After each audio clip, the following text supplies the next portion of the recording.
Prime Minister, it's been about a year since the border crisis erupted. The ceasefire is holding up. Thailand has halted discussions on the border issues as Cambodia sought UN talks on the maritime dispute. What is being done? What efforts are being made to restart border talks? Thanks, Avril. I think it's 1 year since we start the fighting, and also about 7 months after the second ceasefire, 27th October. You're right, the ceasefire is halt. Also, it's remained fragile because troops, thousands of troops, are still stationed face to face along the border. There's no yet the measure for de-escalations on the troop, with regard to troop. Also, the main root cause of the dispute has not been resolved, which is the sovereignty, territorial integrity based on the international laws, on the agreed convention and treaties that we have on both sides, which is the international border. This can be solved by implementation the existing mechanism we have, including the JBC, the MOU 2000, and others. We already have those mechanisms in place, which took place before the fighting start on the second fighting in 27. In December 7. So, also beside that, activities on the ground has raised concerns. Also complicated matters. The Thai troop activities occupying well into Cambodia territories using barbed wire and containers is still there. This is well beyond even the Thailand unilateral claim boundary line into Cambodian territory. In addition, there's other activities that create fait accompli on the ground. For example, the road building, hard infrastructure, military bunkers, establishment of Buddha statue within the area of disputed area, the destruction of Cambodian lands, Cambodian homes in the area previously housing by thousands of people, and also dividing those land and give titles to the Thai citizens. All of this done within this 7 months before the demarcation process, which also agreed in the joint statement that the demarcations by JBC is the one that count for, to determine the territorial integrity and boundary line between the two countries. So for this is a concern. We have written a lot of protest letters, complaint letters to ask for the stop of these activities and resumption of the JBC, but so far has not yet. We have been exercising a lot of patience. We wait Thailand government to hold election, to establish the government, and also to establishment of the JBC. We have held for 7 months. Now we hope that we heard that Thailand just established the components and the leaders of JBC. We hope to resume that soon. As for, I heard the Thai leadership, especially foreign ministers of Thailand, has stated that because Cambodia go to UN clause that close the door for the land boundary. This statement, I like to say, a little bit inaccurate and a little bit unfair, based on 2 reasons. One, the reason why we go to the UN clause compulsory reconciliation is because Thailand has decided to cancel the only existing bilateral agreement between Cambodia and Thailand on maritime, MOU 2001, which for 16 years, for 15 years, that both Cambodia and various Thai governments, about 13, over 10 governments, have continued to try to work based on that, try to find solution, including 2 previous Prime Ministers of Thailand, Prime Minister Sita Thavisin and Prime Minister U Ing, during my time, that we work and try to find solution to the joint development and other areas. But unfortunately, after our warning, our request that Thailand not to cancel the MOU 2001, Thailand government continued to cancel anyway. So we have no choice but to go to the conciliation Second, there's no conditions, no agreement or anything before. There also seems to be misalignment between Thailand and Cambodia on what the UN talks should focus on. Thailand wants to focus and discuss the redrawing of maritime boundaries, Yes. while Cambodia wants to focus on the joint development of these overlapping areas. As a gesture of goodwill, might Cambodia consider I think at this- confining the scope of discussions to a resolution on maritime boundaries? I think this point is too early. We need to go on, agree on the process of appointing the judge. Now we are working on the chairman. We have nominated two of the judges each side, and we need the chairman of the 25th judge, and we're still working on So that. confining the scope of discussion for now is not something Cambodia It's would not consider. something that we have posed up to proposal for delimitation and the demarcations, delimitation and also the joint development area for the decisions. But like I say, for now at this stage, let's focus on getting the process moving. And also, it should not be a condition because the KL statements that we signed in October 20, KL Declaration, which witnessed by President Trump and Prime Minister Anwar. And also the joint statement said both sides agreed to conduct the demarcation on the land boundary. There's nothing in there said condition on what we agree or not agree on the method to use on UN clause. So it makes sense that we resume this to solve the border issue so that we have over 20,000 people that can go back home and also the border can be demarcated. This is the cause of the dispute. Any areas that we can resolve, let's resolve it. We want peace. I think Thailand's want peace also, and this is why we want to have the method to do based on international law, existing mechanism that to do. You recently also met with the Chinese president in Shanghai. Yes. What concerns were shared with you on the border conflict? I think for the Chinese leaders, it's always expressed, the support for both sides to find ways to solve peacefully. I think that is the main message, the same as a lot of international leaders who want us to solve on that and also based on the international laws that we have. Because if we don't follow the international law, we don't follow the rule-based order, how are we going to be acting as nations under the roof of United Nations, conflict resolutions? This is a position of Cambodia. What role do you see China playing in perhaps helping to resolve the border dispute? I think China has played a very active role from the beginning, joining the US and also Malaysia in the first ceasefire on 28th of July, and also has organized some informal meeting between our ministers of foreign affairs and Thai counterpart. The latest one is the Fujian Consensus, all about finding ways to build a confident building measures to de-escalate the issues. So I think China can play a role in that also. The foreign ministers, the defense ministers, they've met their Chinese counterparts. How did that meeting come about? Who initiated the 2+2 meeting?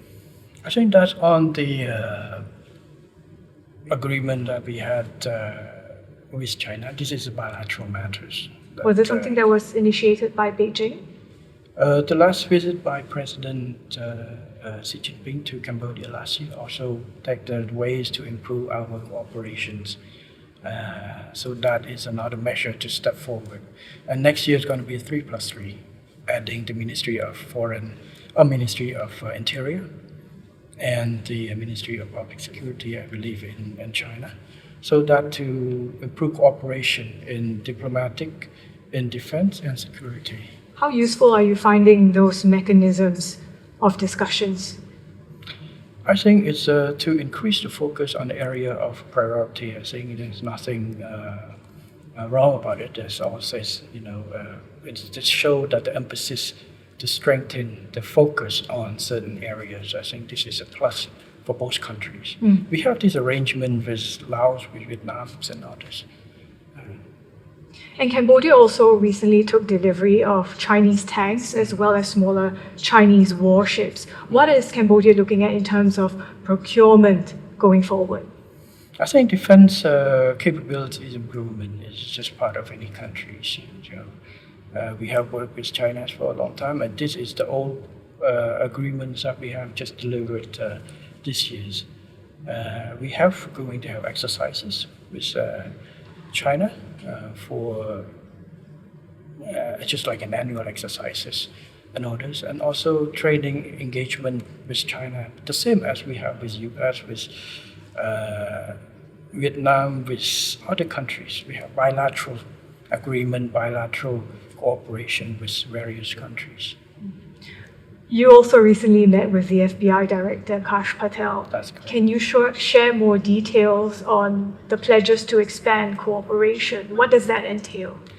The cooperation between Cambodian security agencies, especially the National Police with the FBI, has been, for decades. We have worked together on counter narcotic, counter human trafficking. Now with the new threat from online scams, cybersecurity, it's a scope that we have to work together because the nature of crime now is cross-border. They're leveraging on technologies and others. So this requires that Cambodia work with our international partners, including the FBI, to increase cooperation and tackle the common issues. Does that include on intelligence sharing, greater cooperation on that as well? Yes, for security, in order to tackle on certain criminal network, you need to share intelligence, so information. It's the same, it's different terms you use. It's the information or intelligence, it's up to you, but it's the information sharing, the cooperation that build trust and also allow countries to work effectively together to tackle. I said it's cross-border. It's cross-border is mean one in Cambodia and one in the other countries. We have to deal with both organizations in order to eliminate this more effectively. So this is what our discussion is about. Cambodia works with the US. It also works with the Chinese on these issues. Do you think the US and Chinese have to work more closely together? Because to your point, this is a transnational issue that no one country can solve alone. Yes. Of course, President Xi Jinping, President Trump just met. Secretary Rubio is in Beijing talking to Foreign Minister Wang Yi to organize presidency visit to the US. These are bilateral cooperation. Both countries already have. In international realm, yes, it's going to have to be a cooperation, multinational cooperation, including the US and China. We're going to host the international conference on online scam. There will be participation from China and, the US FBI. I invite the delegation from FBI to join, and Director Kash Patel, he said that he's going to send senior delegations come to visit. These are the cooperation to tackle common issues, go well beyond geopolitics. This is for the interest of all countries. Criminal network can attack countries that they don't have alignment with political. Anything they can exploit, they exploit. They can attack both US and China at the same time for the benefit of money from scam operation or drug operation. So I see all this cooperation doesn't have to be confined within or be a hostage to, an area of what we call geopolitics. Sometimes it's too overblown when we focus on the negativities. But overall, the positive relationship between even the main, China and the US has existed for a long in multiple channels. And this is also spread back to other countries. All the countries in ASEAN has diplomatic relationship with both countries. I was in China last week talking to Chinese leadership, including President Xi Jinping, Prime Minister Li Qiang, about cooperation, state-to-state cooperation, and also talk to business in China, Chinese investors, to bring cooperation here. Yesterday, I met Director Kash Patel for security cooperation with US, and also US ASEAN Business Council visit me, talking about opportunities for cooperation for US business Cambodia. So if you see, this action, it showed that Cambodia does not have to be a place where zero-sum practice in the international relations happen. It's a win-win. We work with both US and China to improve our collective benefit, security, defense, business, investments for the benefit of our countries. And this is a win-win that Cambodia as a country, we don't choose, to be friend with one and enemy with another.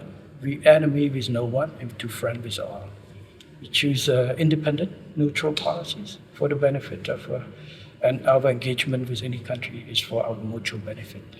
You talk about how these criminal groups are becoming more sophisticated.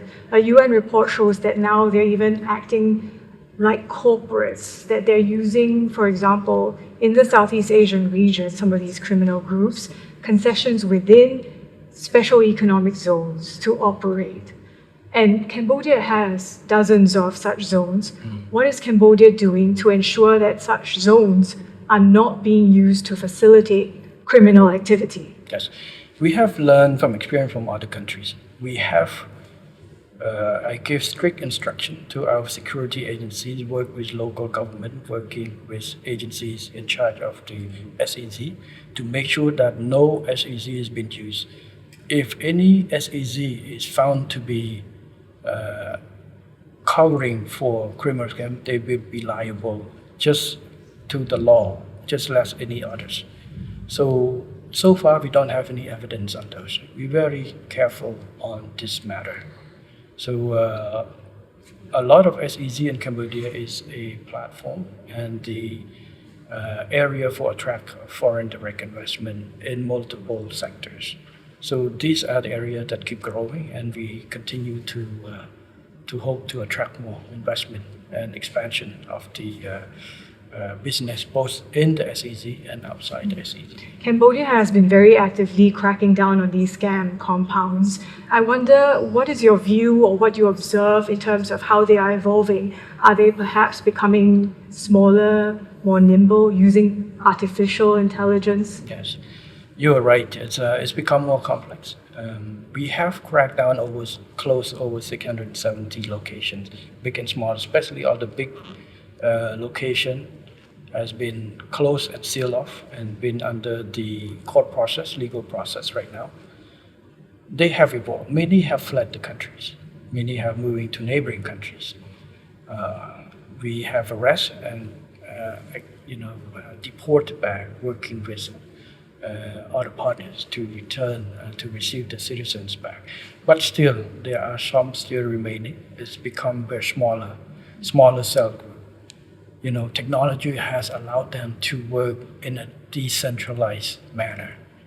But this we also tackle the step we issue we create new law that put the liability, hold also the property owners, for example, rental houses, to be accountable also if they found to be engaged or facilitate the scam online. We have issued the sub-decree that for any houses or apartment unit that found to have multiple occupants without authorization and is also subject to liability. And also we work with local government and public to give us information to try to crack down. It's more complex than the centralized location. But we will be committed, and we are committed to continue to crack down on this. And we have seen the result. We will make Cambodia become an area that's not easy or worth to stay for scam online. This is what our commitment, and we will continue to do so. To your point, this illicit wealth has been channeled into the real estate construction sectors, and what you have alluded to in previous conversations, the black economy. How worried are you that there are some within Cambodia that might not want to see the issue of scams going away? Well, it's what they want is one thing. What the government need to do is the other. It's our obligations. If you ask people what they want, a million people have different needs. But they have to conform to a law, conform to a legal basis. We are committed to promote good businesses, allow people to live, allow people to make business in a transparent and legal ways, not scamming others people. So if they want is one thing, but what they take action is another. If just have a desire is no, it is not wrong, it's not illegal. But if you take action to get engaged or facilitate scam or any illegal activity, you'll be responsible and subject to the law. And Senator Lee Yong-pak has been sanctioned by the US for forced criminality. Senator Kok An has been sanctioned by the US for hosting human trafficking. How fair do you think these US actions were? I think it's a personal matter on that, and both senators have engaged legal team to fight the legal battle in order to clear their names.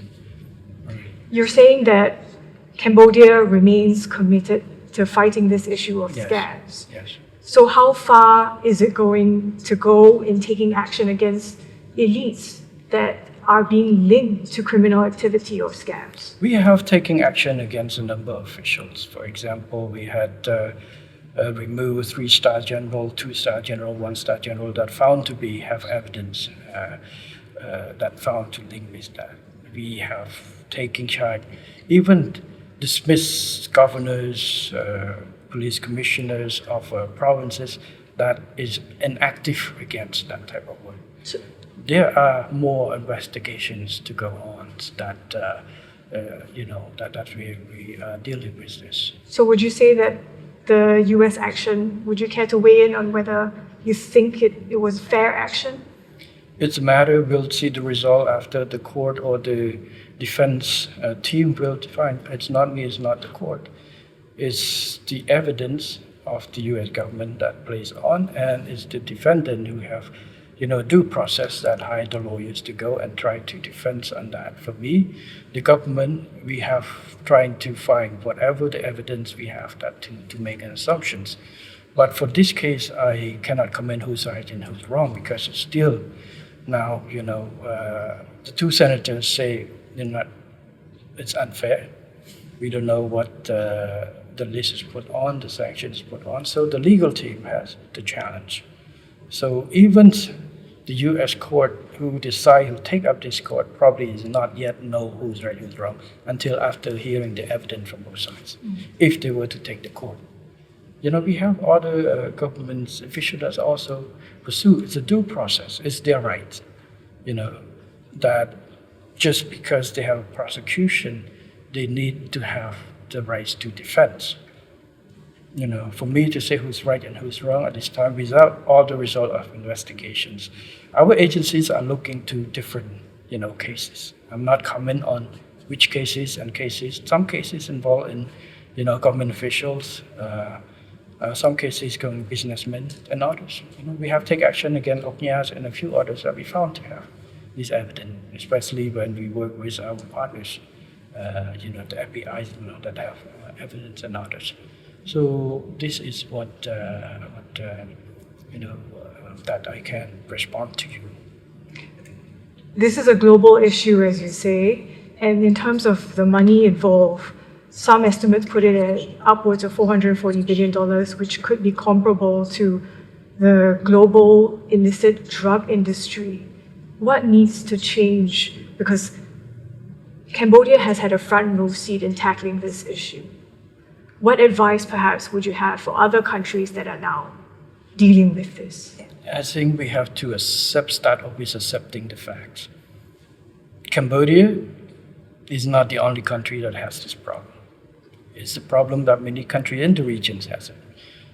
For example, our neighboring countries has it. So our neighbors that say Cambodia is defrauding their nationalities. In fact, it's their nationalities who come to Cambodia and attack using a scam platform to attack the citizen at home. So many of that have returned back. They will, I don't know if they go back and change their mind or they still do it because technology allowed them to do back home. So, like I say, first we have to accept. Any countries that want to deal with this effectively have to accept that we have the problem. Cambodia has accepted that, and we have taken measures.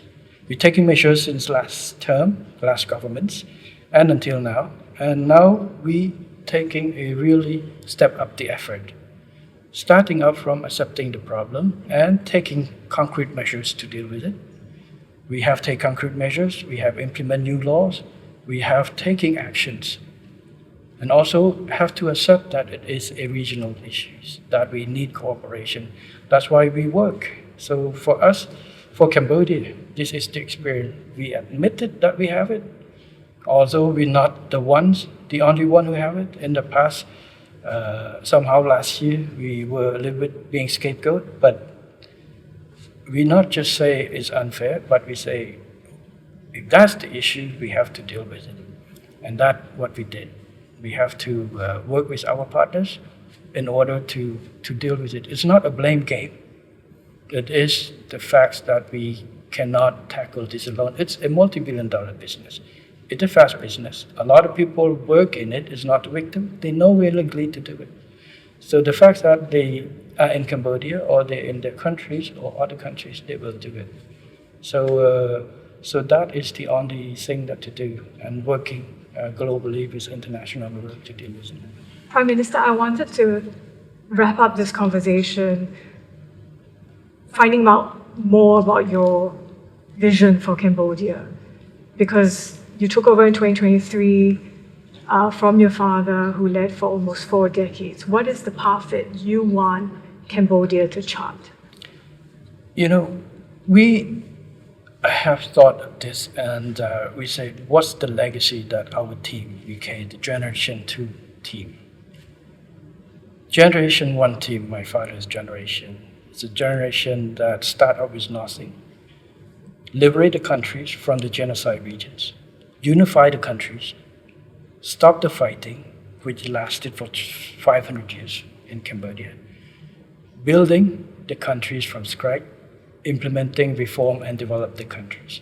What is the G2 legacy has to be? First, we have to maintain what's the positive result that the previous team has achieved: peace, stability, development, national unities. But what are we going to do is to go for further reform, to tackle the issues, old and new, that may exist for us, and reform and develop further to bring peace and stability and development for our people.